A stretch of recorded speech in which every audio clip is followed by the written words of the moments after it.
Video पसंद आया तो प्लीज वीडियो को लाइक, सब्सक्राइब एंड शेयर करें। Enjoy this video. मुझे इसके पास वापस आना पड़ेगा। ऐसा लग रहा है कि ये जो दिख रहा है उससे कहीं ज्यादा इसने छिपा रखा है।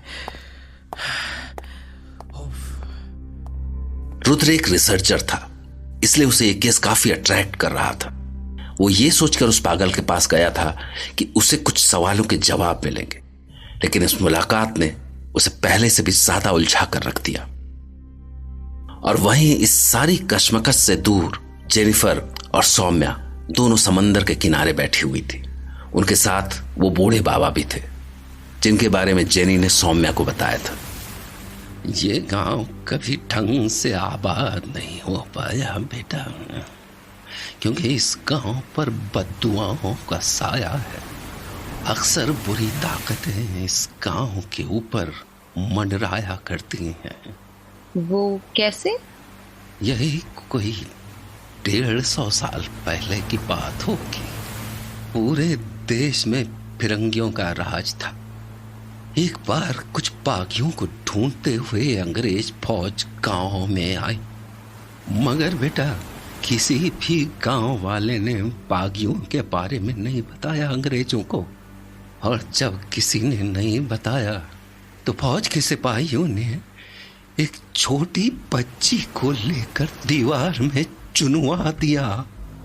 150 साल बीत गए, लेकिन आज भी वो बच्ची लोगों को दिखाई देती है।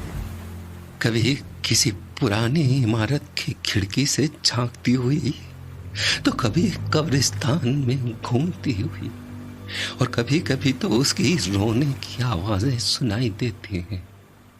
बस तभी से इस गांव पर बुरी ताकतों का साया है।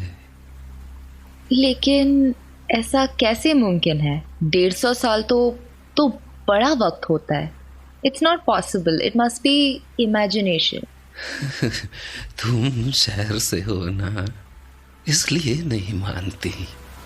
मगर कभी गांव में रहने वाले लोगों से पूछो, कैसा सन्नाटा छा जाता है इस गांव में। ये गांव आज तक आबाद नहीं हो सका, आज तक। और तुम जैसे लोग शहर से आके कहते हो कि इस गांव में सुकून है।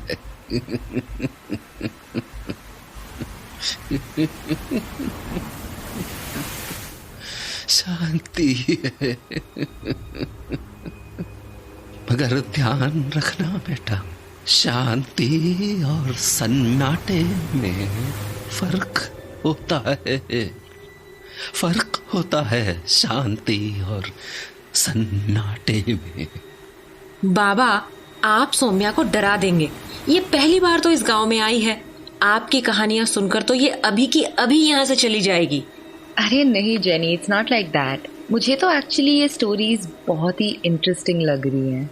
जी बाबा जी, गो ऑन।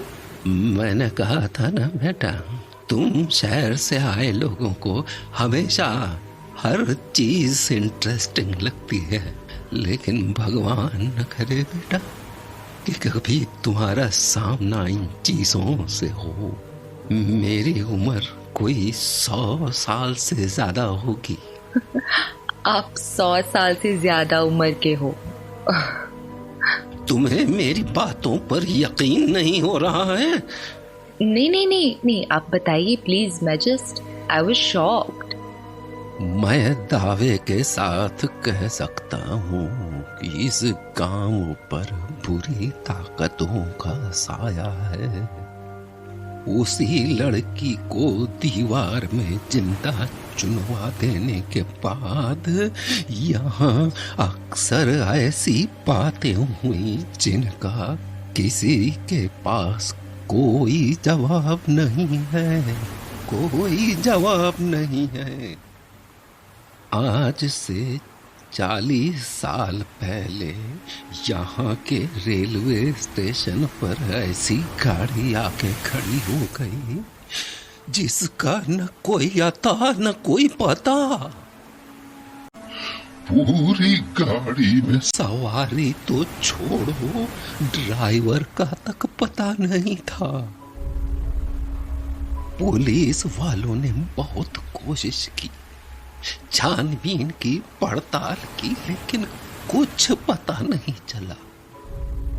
फिर 3-4 दिन बाद वो रेलगाड़ी अपने आप ही गायब हो गई, अपने आप ही गायब हो गई।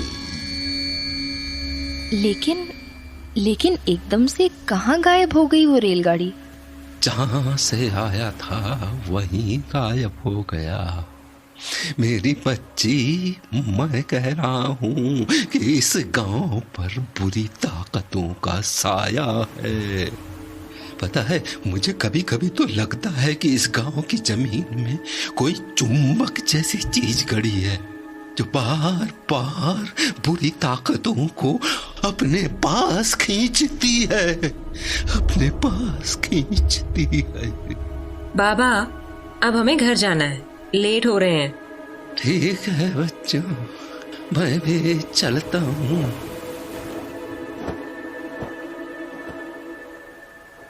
सौम्या। हाँ सौम्या, बाबा गए, हम भी घर चले? या तू बाबा के साथ उनकी स्टोरी सुनने के लिए जाने वाली है? हाँ, चलो घर चलते हैं, या लेट्स गो होम। अरे क्या हो गया? मैंने तो सोचा था कि तू बाबा को डरा देगी, और यहाँ तो तेरा ही मूड ऑफ हो गया है। यार नहीं, वो बाबा की बातें सुनकर ना मुझे अजीब सा फील होने लगा है। क्या वो लड़की को दीवार में जिंदा, क्या वो सच है वो कहानी? अरे तू भी किसकी बातों में आ गई? ये तो अभी थोड़ी देर में ये भी कह देते कि जेनी भी चुड़ैल है, बचकर रहना इससे। तो इसमें गलत क्या है? तू तो सही में चुड़ैल है ना? अच्छा। मजाक था, चिल। देखो जेनी, देखो वो उस बिल्डिंग की खिड़की से एक लड़की दिख रही है। वो बहुत सैड दिख रही है, बहुत स्कैरी दिख रही है। बड़े मजे आ रहे हैं। थोड़ी देर पहले तो लग रहा था कि डर के कहीं हार्ट फेल ना हो जाए तेरा। नहीं यार, नहीं, आई डोंट थिंक सो। जब इतने सालों से तेरी जैसी चुड़ैल के साथ रहते हुए मुझे कुछ नहीं हुआ तो मतलब अब क्या होगा, राइट? घर चल, तुझे बताती हूँ मैं।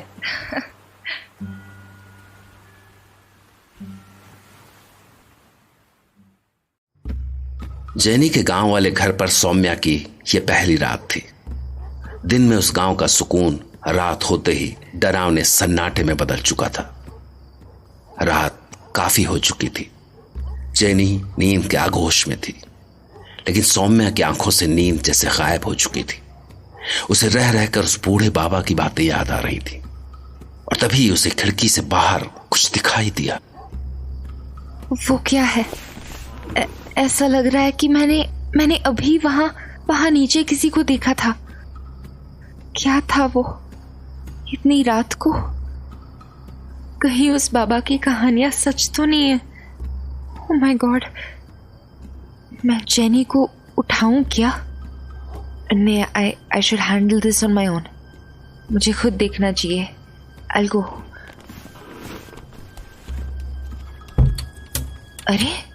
अरे कहाँ गया? अभी तो था। यार मैं भी कितनी डरपोक हूँ। ये तो इस पेड़ की छाया पड़ रही थी। इस गांव में आकर मैं भी सुपरस्टिशियस हो गई हूँ। It's just a tree। चलो अब फिर से सोने की कोशिश करती हूँ। पर नींद तो आ नहीं रही ना, तो क्या करूं? ऐसा करती हूँ, डायरी लिख लेती हूँ। हाँ, ये शायद ठीक रहेगा। लिखते लिखते नींद आ जाएगी। आज जेनी के गांव में पहली रात है। अभी जेनी की शादी में 1 महीना है, लेकिन ऐसा लग रहा है कि इसके चेहरे पर ग्लो आने लगा है। इसका फियांसे रुद्र एक रिसर्चर है, बड़े अजीब से सब्जेक्ट्स की स्टडी कर रहा है।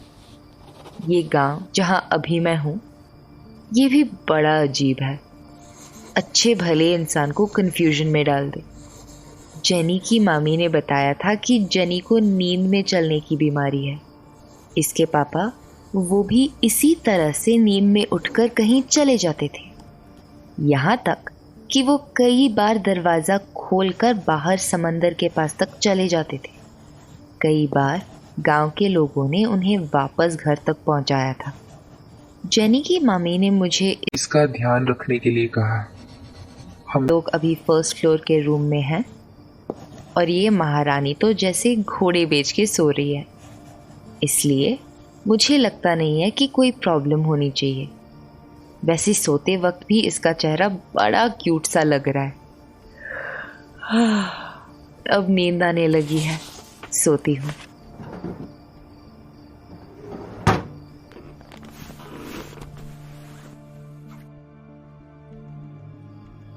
आधी से ज्यादा रात बीत चुकी थी, लेकिन सुबह होने में अभी थोड़ा वक्त था और आखिरकार सौम्या को सुकून भरी नींद आ गई। मगर उसके पास सोई जेनी वो जाग चुकी थी। असल में वो नींद में चलने लगी थी। जेनी अपने बेड से उठकर दरवाजे की ओर बढ़ने लगी कि तभी उसका पैर पास में रखी एक छोटी सी टेबल से टकराया और टेबल पर रखे अलार्म क्लॉक गिर गई।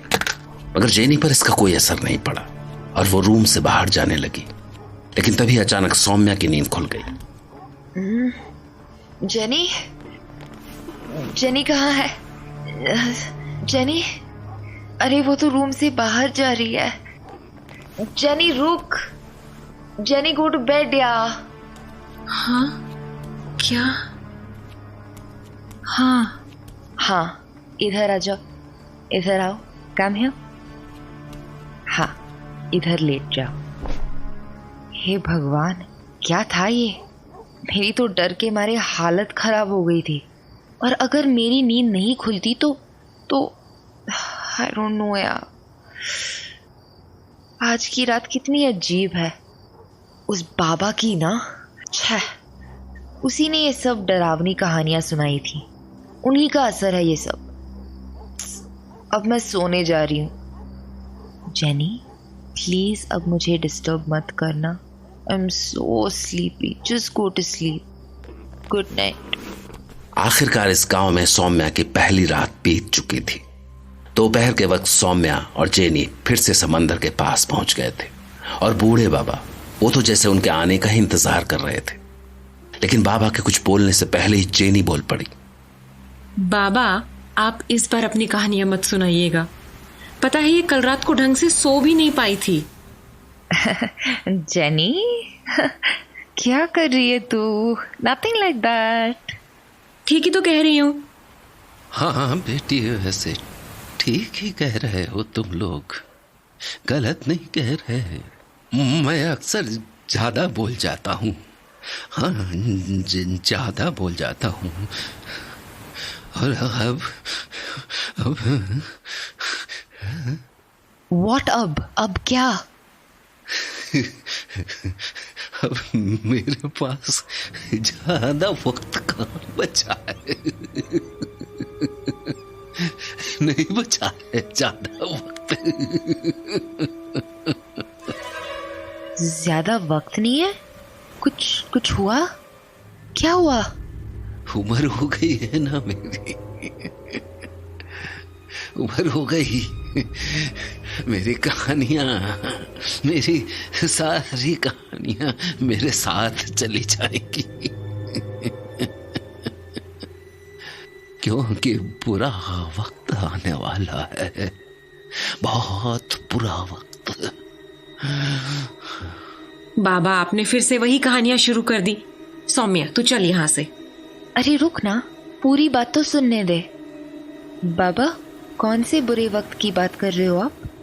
मेरे बच्चे, कल रात मुझे कुछ परछाइयां घूमती हुई दिखाई दी थी यहाँ सामने। और जब भी वो परछाइयां दिखी हैं, किसी न किसी की मौत का बुलावा आया है। सौम्या चल ना यहाँ से। बाबा, आप ना रहने दो। कल मुझे भी रात को खिड़की से परछाई दिखी थी, लेकिन वो पेड़ की छाया थी। आप हमें डराने की कोशिश कर रहे हो बस। It's not going to work again, हाँ?